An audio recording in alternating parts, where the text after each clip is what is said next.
জীবনে যারা বারবার ধোঁকা খায় তাদের কাছে আল্লাহ একটা জিনিস চায়। কিছু মানুষ আছে দেখবেন বারবার মানুষকে বিশ্বাস করে, আবার মানুষের কাছে ধোঁকা খায়, তবুও সে মানুষকে বিশ্বাস করতে ভুলে যায় না। এই ধরনের ব্যক্তিরা আল্লাহর কাছে একটা পুরস্কার পেয়ে যায়। মনে রাখবেন, আপনি ধোঁকা খাচ্ছেন তার মানে এই না যে আল্লাহ আপনার উপর নারাজ, তার মানে এই না যে আল্লাহ আপনার উপর অসন্তুষ্ট হয়ে বসে আছে। এটা কিন্তু একটা মারাত্মক বিষয়। ধোঁকা তারাই খায় যারা মানুষকে সহজে বিশ্বাস করে, যাদের মন মানসিকতা ভালো থাকে, মানুষকে যারা আপন বানিয়ে নেয়। এই ধরনের মানুষকে মানুষ বোকা বানিয়ে ধোঁকা দেয়। কিন্তু যারা ধোঁকা দেয় তারা নিজেকে চালাক মনে করলেও তারাই পৃথিবীর সবচেয়ে বড় বোকা সাজে। কেননা আল্লাহর হাবিব সাল্লাল্লাহু আলাইহি ওয়াসাল্লাম জানিয়েছেন, আতাদরুনা মানিল মুফলিস, তোমরা জানো কি সবচেয়ে বড় নিঃস্ব ব্যক্তিটাকে?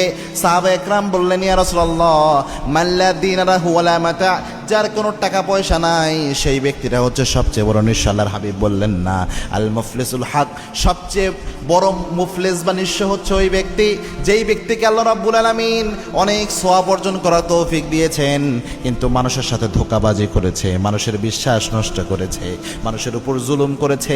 কিয়ামতের দিন নিজের সমস্ত সওয়াব মানুষকে দান করে যেই ব্যক্তি জাহান্নামী হয়ে যাবে, ওই ব্যক্তি হচ্ছে সবচেয়ে নিঃস্ব ব্যক্তি।